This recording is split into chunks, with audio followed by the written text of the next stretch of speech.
everybody, welcome back to Heart Breathings. I am obviously here kind of with the family. This is my son Andrew. You want to say hi? Hi. Yeah, and this is of course Evie, who is now 8 months old. So this is life in quarantine / shelter in place because it's hard to find time to record videos when you've got kids on your lap. What we're going to be talking about today is how I won NaNoWriMo last month with over 69,000 words written in a single month after a year and a half of not finishing a novel. So I'm going to talk about how I got back on track, what helped me hit those goals, and what book I wrote. So let's get started. So before we get into a deep discussion about what helped me to win Camp NaNoWriMo and finish a book for the first time in a year and a half, let's talk about something I'm super excited about, which is stickers for HB90 method. You guys, I'm so crazy excited about this. Let me show you these stickers. Oh my gosh, you guys, are you ready for this amazingness? So this is from Adrienne Michelle's store, Procrastiplanner, etc. It says planning when you should be writing, which I love. And these are the new HB90 inspired planner stickers, and this is the sampler that has all the different stickers on it, as well as some extra little decorative things. And then she also has individual sheets. So let me take you through them. And these are all amazingly like hand-drawn stickers. She's just amazing. So these stickers are just super, super cute. There's a laptop that says write, and then there's another one that has the green color on it. This is one of my favorites. Look at these sprint stickers, you guys. I'm gonna need like 10 sheets of these. Brainstorm stickers, to-do checklists, research, if you're gonna research what you need for your project, sending out your newsletter. There's this one with a calendar that says deadline, and then there's some with just the calendar at the bottom with a little X there for the date. Then you also have this one. It's going to be another one of my favorites that would go along really well with your plotting notebook or plotting planners. So it's a little puzzle that says plot with the little pink puzzle piece. Then another one of my favorites is this quarterly planning one. So you've got Q1, 2, 3, and 4 planning, and then you also just have the calendars at the bottom. You also have stickers that say quarterly review. And then the creme de la creme of Kanban board one. So this is to reset your Kanban, and look at these cute little Kanban Post-it notes on the board. Oh my gosh. When she showed me these, I was just blown away. So, so cute. Then sometimes you will also get freebies with your order, like this little professional Procrastiplanner sticker, something from Adrienne with her little emoji on there, and then some little stay positive freebie, which I need. This one is be one with your couch. I absolutely love that. And then of course you can also grab the sampler that has everything, including this new idea sticker, a to-do list, checklist. She's also going to be creating an entire sheet of these hearts because I requested them specifically. And oh my gosh, I hope you guys love these stickers. They're going to be up on her shop by the time this video posts, so I will post a link for you down below if you want to grab some. I absolutely love them. I'm also going to be giving away an HB90 Method sampler pack that has all of these stickers that you see here. I'm going to be giving that away on Sunday's video, so make sure that you tune in again on Sunday to get a chance to win this HB90 Method sticker sampler. Let me know in the comments what you guys think of these. They're amazing. How cool are those stickers? I am absolutely in love with them. Thank you so much to Adrienne Michelle, who is creating those over at Procrastiplanner. I will have all the links for you down below if you would like to purchase some of your own Reset Kanban and quarterly planning stickers. Another great resource that I wanted to let you guys know about is my friend Catherine at Layton Sports Massage has developed these guided visualizations that are specifically to help people through stress and neck and muscle tension. And I know since I'm talking about how much I wrote in the month of April, if you've also been writing or you've been spending a lot of time at your computer or more time at your computer, or you're having more stress, which a lot of us are, these visualizations are amazing. There's one for breathing and there's one for energizing, and they're both amazing. And she has put them together in a pay what you can package to help people out throughout this time. So you could literally just pay $5 for these amazing visualizations, or you could pay $50, but it's up to you. Pay what you can. And she's put a lot of time and effort into these, so I wanted to share them with you. I was actually just using this myself, and I thought, oh, this would be really great for the Heart Breathings community, because so many of us are spending extra time at our computers at home, and we may not have the greatest ergonomic setup, or we might be kind of trying to juggle kids and things, you know, working on the couch and other things like that. So I will link those visualizations down below for you as well. And if you happen to purchase them, let me know what you think and if you found it helpful. I have found it incredibly helpful for me. And finally, before we get started, I wanted to say a huge thank you for 30,000 subscribers. When I first started this channel, I never dreamed that I could ever get to 30,000 subscribers. So every single one of you is super important to me. Thank you so much for being here. If you're not subscribed, I would love for you to subscribe, hit the like button, hit the notification bell so that you'll get more videos from me in the future. But also, we are going to do a 30K Q&A and giveaway towards the end of May. I don't have time for it right now, but I'm planning it for the end of May. So be on the lookout later for a place where you can submit your questions ahead of time. And we're just going to do a live video party to celebrate 30K subscribers. So I hope you'll look out for that and join us when the time comes. Okay, all of the business stuff out of the way, let's talk about Camp NaNoWriMo. So many of you are familiar with November, which is National Novel Writing Month. This is a month where thousands, hundreds of thousands of writers get together online and across the world to write 50,000 word novel in a single month. NaNoWriMo has been a huge part of my writing journey. You can search through my videos and find out more information about that. But I love NaNoWriMo. It's a great way to build in accountability and friendship and just kind of working toward a similar goal.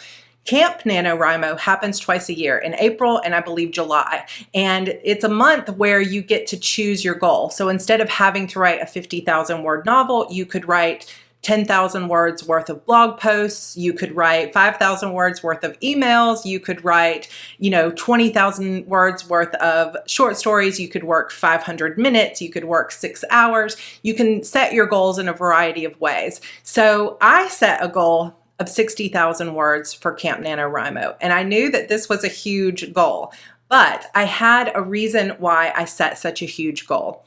So before we talk about that, let's kind of back up a little bit, because if you haven't been following me lately or you're new to my channel, I am a writer who has 25 novels published. I'm a self-published indie author, and I've written and published 25 novels in the last 10 years.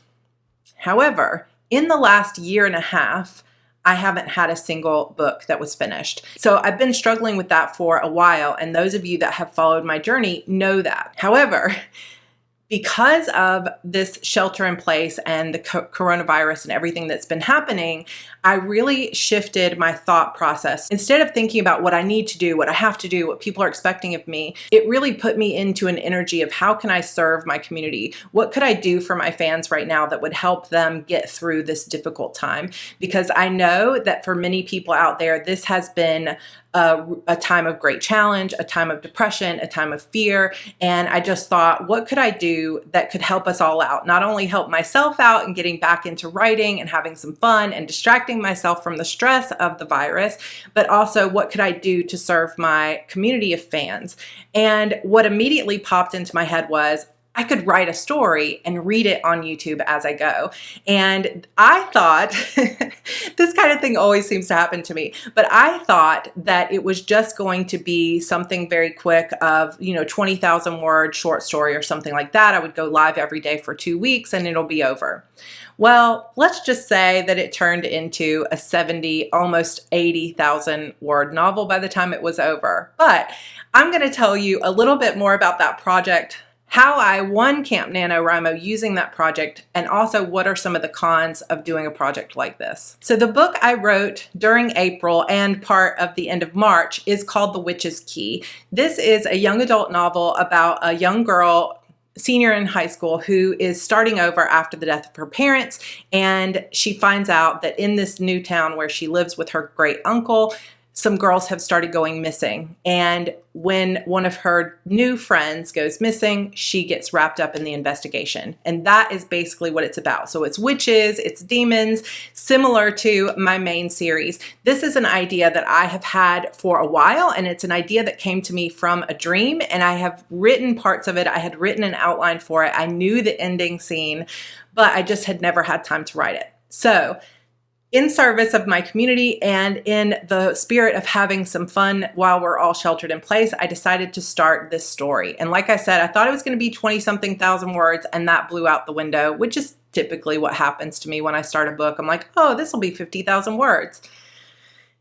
And then it turns into 90.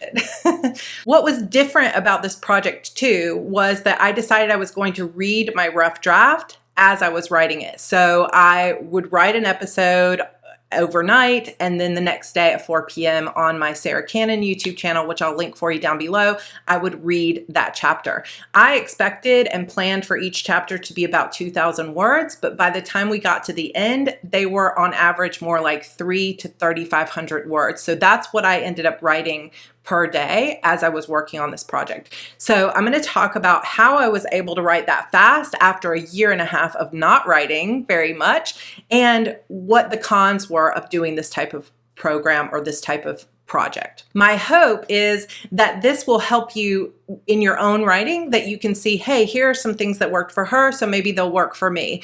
But I do want to make it absolutely clear that 70,000 words in a month, or 69, one of my Post-it notes just fell off my Kanban board. Okay, I'm going to try to ignore that. I just want to make it clear that I'm not saying that 60 or 70,000 words in a month is typical or average for me, and I'm definitely not saying that you should be writing this much.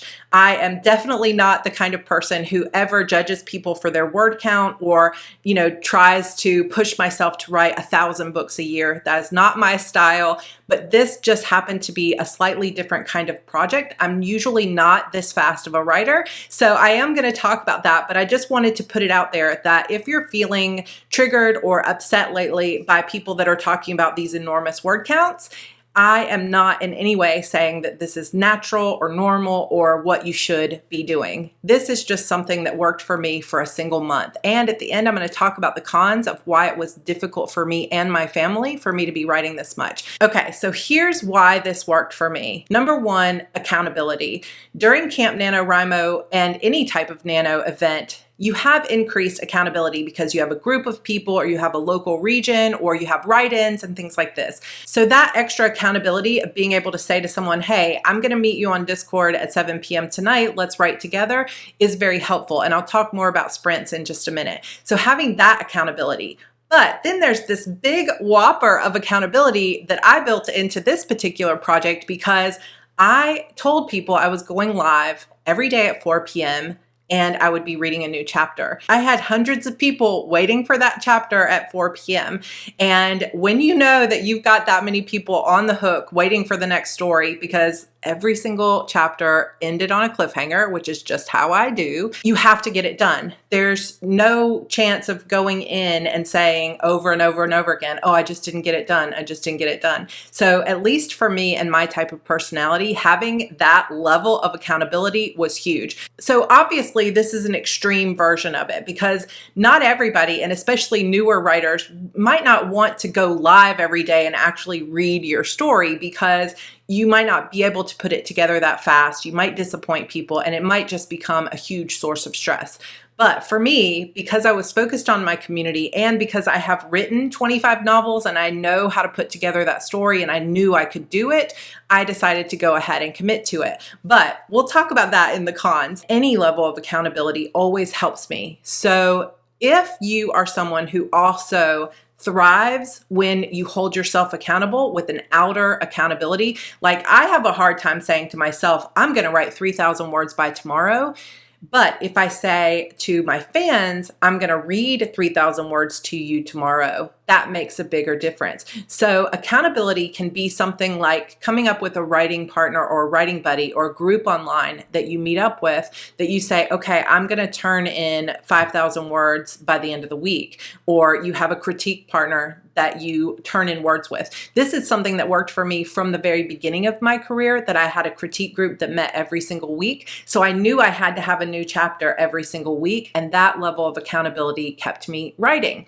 But as I continued on with my career, I lost that level of accountability because I just didn't have any kind of buddies to work with. So this type of project for Camp NaNoWriMo, when I had that daily accountability to hundreds of fans that were going to be watching that overnight, it just was like magic to me. And it allowed me to get 2,500 to 4,000 words written every single day. The other side of the coin to accountability, or partner to accountability, is deadlines. 4 p.m. every single day, except Sundays. I had to have that done by then. And there were days where I was literally printing it out on this printer literally seconds before the live broadcast would begin, because I was up there typing, gotta finish this scene. And I did it. I got it done every single day, and here we are. It was crazy, but having that level of deadline was really, really good for me. Sometimes deadlines can stress me out a little bit too much, but in this case, it was exhilarating and it was super fun. So setting deadlines and having accountability can be huge in your productivity as a writer, and it's so much better than just saying to yourself, I'm going to finish this book by the month of May. When you have that outer accountability and that outer deadline, like you've already booked an editor, you've already promised it to your readers, you've already set up a pre-order. As long as you know and you feel confident that you can do that, I think that those types of things are extremely helpful in getting your writing done quickly. Another thing that helped me to win Camp Nano was that I was having fun. So this was an inspired idea. It was an idea I've wanted to write for years, and it's something that came to me in a dream. I had a lot of notes about the idea. I had a rough outline, but of course, just like the word count, that went out the window and it turned into a totally different story, which always happens. But I was having a blast. So having that daily 4 p.m. group community, there were over 100, sometimes 150 people there live with me, which was incredible. And seeing the comments, my husband moderated the comments, so he was a fun part of it. And it was really a family affair. George would be holding Evie. Andrew, I would read the story to Andrew before the broadcast to get practice reading it, because I've never been like a voice actress before. So I was having to kind of act the story out as well. And then he would sit and watch the broadcast. And then we had these hundreds of people literally from all over the world. I was having so much fun, not only with the story itself, but also with the community. I think that it was also kind of a perfect storm with the fun part of it, because I didn't have time to stress about every tiny decision I was making in the story. Sometimes I get caught up so much in the plotting and the decision making. Should they go left or should they go right? Should this character do this or should they do that? And I can get stuck there sometimes for months. So with this, I didn't really have time to stew on a decision, which could be a con in the long run. But for me, for this particular project, it was really good for me, because what we would do is I would write a lot of times at night, and we would go for a daily walk. So after the 4 p.m. reading, we would have dinner, and then we would go for a daily walk as a family. And I would carry Evie in the Ergo Baby carrier, and George and I would walk around while Andrew was on his Razor scooter scooting around, and we would talk through the story. So having that time to bounce ideas off of George, we would basically just have that 45-minute walk to make all the decisions for tomorrow's episode. And even though I had some of it sketched out, sometimes what would happen today would change what I thought was going to happen tomorrow.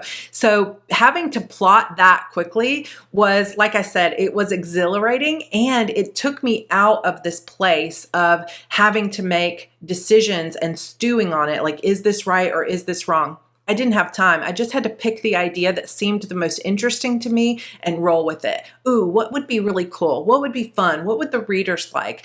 And when I got out of my own stress of having to make those decisions and feeling like they're all heavy and they're all important, I just had fun with it. And that made all the difference for me. And I feel like it brought me back to a place of really loving the writing process so much, and that's always a good place to get back to. Another thing that helped me complete this goal and write almost 70,000 words in a month was I had to sit down and write even when I didn't feel like it.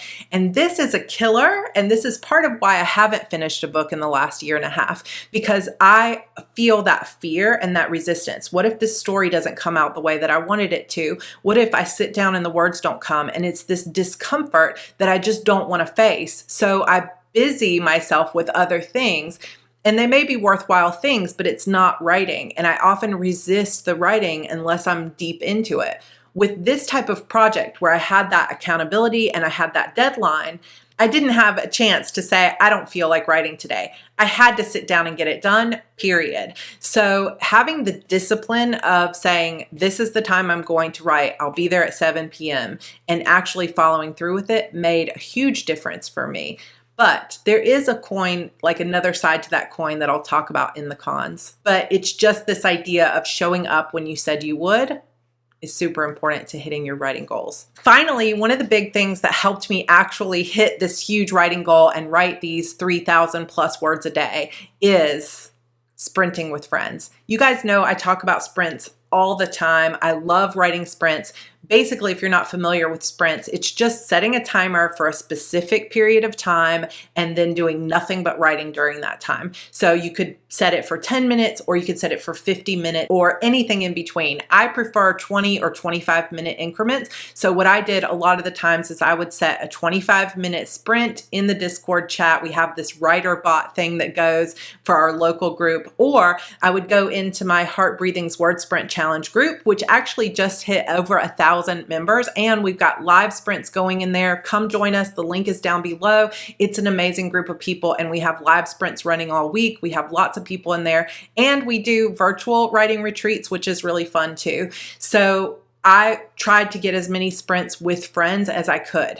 This goes back a little bit to all of the first things too, having that accountability. So if someone knows that you're going to be sprinting with them and they're counting on you, you're more likely to show up. And also because you have somebody else going through the process with you, that you know you're sitting here writing, but you're not really alone, because all the way across the country, somebody else is also sprinting with you. There's just something fun about that and something motivational and inspiring about it, because you don't have to do it all yourself. You're with a group.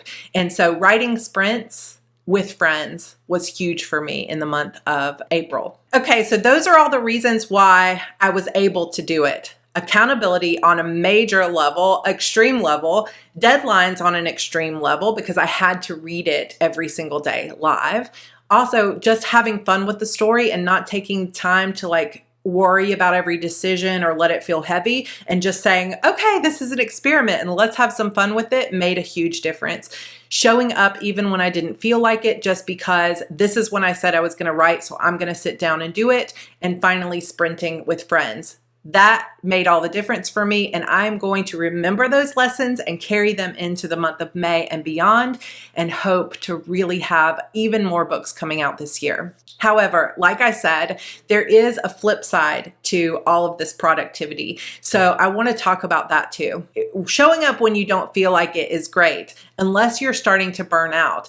And then you begin pushing yourself past a limit where you could get into really dangerous territory. So there was one time throughout the entire month of going live, because I went live almost every day in the month of April, that I did have to say to people, I will still be going live, but I'm going to read a story, a short story called Ella and the Haunted House that I wrote earlier this year, because I needed a break, and I needed a break from the daily writing. So that gave me like 4 days to really rest and get back into the story, because for me, at least, I was pushing myself past the rate of sustainability. And this is really what I want to talk about in terms of the cons. So it's great and fun to finish a novel in a month. However, it's really important to know what your personal limits are. If, it's really pushing you hard right now to write 2,000 words a day, and you force yourself to write 2,000 words a day and go to the edge of that limit every single day for a month, you're going to be pressing up against burnout, which means huge resistance to getting back into it, exhaustion, feeling short with people, feeling stressed about every little thing in your life, falling behind on a lot of other things that you want to do, not having time for yourself. All of this stuff is a danger. And I think that it's important when I'm coming out to say, look, I wrote 69,000 words in the month of April, to also say that it's not sustainable for me. I had a blast. I had so much fun with the community, but I also then had an entire week afterward where I could hardly do anything. And it was just too hard to keep up with. So this for me is not sustainable. I think that if I had spread those 79,000 total words in the book, because I wrote some of them in March, I wrote 69,000 words in April, but 10,000 words in March. So that 79,000 word book, if I had done it in 2 months, would have been more sustainable. If I could have written more like 1,500 to 2,000 words a day, I probably could have done it a lot easier. But it's important to know what your personal limits are and to take note and be aware of when you're starting to go past that, when the level of fatigue is getting to be too much and you need to back off. Sometimes it can be tempting to set that deadline and say, I'm going to push myself as hard as I can, but you can only push yourself as hard as you can for so long before it's all going to fall apart. So I think I kind of pushed myself to the edge and to the limit without breaking myself, and just barely. So the cons here are that level for me was not sustainable. It wasn't sustainable for me in an emotional capacity or for an idea capacity and a writing capacity. I just was spending too much time on my writing, and other things like not getting enough Heart Breathings videos out and not answering emails as quickly and falling behind on some other household duties, that kind of thing. So my room, this room that you're looking at now, was a complete disaster area. And there were other pockets of space in the house that also were like that. So this is something that I talk about in my HB90 course, is that whenever you decide to do something, you're deciding not to do something else. So when I committed to this project, if I'm going to write all of this, I'm going to go live for an hour every day, I'm going to put all this time into a brand new project, I also then had a trade-off of, okay, well, where is that time coming from? Because it wasn't like I was just lazing around the house for those like 5 hours a day. So I had to pull 5 hours a day from something else, which ended up being time with the family to some degree, or time cooking, or time cleaning the house, and time resting or watching TV or gaming with my husband, because we stopped playing EverQuest 2 completely. So there's always a trade-off, and that level of focus on my writing was just not sustainable. Also, it wasn't just me who suffered from the fatigue of me working through this project. Like I said, it was a family affair. And this is something we all need to be thinking about as we're home with family and loved ones. I, of course, have 2 children and a husband. Maybe you are home with your parents, or maybe you're with a roommate or whatever, but you have to think about the household or family fatigue of taking on a huge writing project like this that you're going to try to complete very quickly. So for me, like I said, it took me at least 5 hours a day to do this project. And those 5 hours were in addition to talking about nothing but this story pretty much at dinner every day, at breakfast every day, talking about it as we were on our walks. So George helped me with a lot of that process. Then I was reading the story to Andrew. Everybody was showing up for the live videos. Evie wasn't seeing me as often because I couldn't type while holding her. So George had to hold her a lot. So she started to feel grumpier and get fussier because she was missing her mommy time. And it's like, she's only going to be little for so long, and I don't want to sacrifice any of that time, which is why I ended up taking a little bit of a break there and sort of restructuring my day. So it's not just not sustainable for me as an individual, but it wasn't sustainable for my family. Then the final con that I wanted to just address, but was also a pro. So I was talking about how I didn't have time to mull over every single tiny decision, and that was a pro because it allowed me to move quickly through the story. However, it also means that I rushed some decisions. So as I'm building this out to be a series, because yes, of course, a 20,000 word novella has to turn into an 80,000 word book that now is going to be a series, because creativity just takes control. But basically, as I'm now building this into a series and I'm working through my edits, I realized, oh my gosh, I need to think about the long-term repercussions of a witch who uses a key to access her spell cabinet and all of these reagents, because I'm basically building an entire world with new types of magic system and new types of spell words and different ways that she casts and new rules for what demons do and how demon circles work and all of these different things that I was just making decisions based on what sounded fun at the time. But now that I'm doing edits, I'm realizing those decisions were really rushed and some things are going to have to change so that I can make this a long-term story and really build up that world. So those, I would say, are the biggest cons. Of course, the biggest one is the burnout and non-sustainability of it all. On the flip side, though, I do have to say I had so much fun and I'm continuing to have fun. So I still now am going live on YouTube over on my Sarra Cannon channel every Monday, Wednesday, and Friday. So if you want to join us today at 4 p.m., we're going to be doing just a coffee chat hangout for about an hour over there on that channel at 4 p.m. Eastern. But I was reading my story Red. Next week, I'll read my story Loxley, and we're just going to keep going until The Witch's Key Season 2 begins, probably in the month of June. So it's been fun. I'm continuing to do it. I love the community. I love this story. I'm having so much fun. I don't know if you can actually see this back here, but we even have swag for the cafe I made up for this that's called Sir Bean. And it's a night writing a coffee bean. And we hired a friend of George's who is a graphic designer to create logo for that place where the teens go to hang out. And now we have t-shirts and coffee mugs and stickers and everything, which is so much fun to have that merch attached to it. So I've had a blast with this project and it has gotten me back into writing in a way that is so much fun that I've just felt like I've come alive. But I wanted to just talk about those cons as well, because even though it's made me come alive, it also started to push me toward the edge of burnout. So always pay attention to when you're hitting your limits and draw back from that. Take care of yourself, because your mental health is the most important thing that you have as a writer. So always pay attention to that. And if you need to back out on a commitment, like saying, I'm not going to go live every day anymore, I'm only going to do Monday, Wednesday, Friday, or I'm going to take a week's break, it's better to take that break and take care of your mental health than it is to push yourself past a limit of burnout. Okay, so I hope that you enjoyed this video with an inside look of how I won Camp NaNoWriMo. I have had so many camps in the past where I set big goals, like I'm going to write 60,000 words,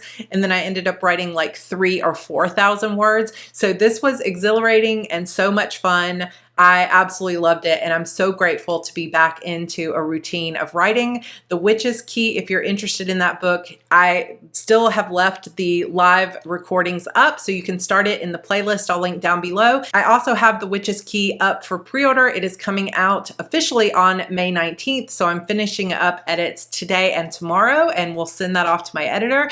And it's just been an amazing project, so there will be more coming, but I would love for you guys to join us if you want to either catch up by pre-ordering that book and reading it there, or you can watch it here on YouTube and come subscribe to my other channel. Also, just to let you know, I have a book this week that is on sale for only 99 cents called Once Upon a Kiss. It's 17 romantic fairy tales, some of which are young adult, some of which are very, very adult, but they're all romantic fairy tales based on some of the classics that you love, as well as some more obscure tales. My book in that, or my short story in that anthology, is called Red, and it's based on Little Red Riding Hood. If you would like to pick up this anthology for only 99 cents, I would sincerely appreciate it. We have been working together to try to hit the USA Today bestseller list. And if everybody who watches this video in the next few days purchased a copy of it for 99 cents, we would likely hit the list. So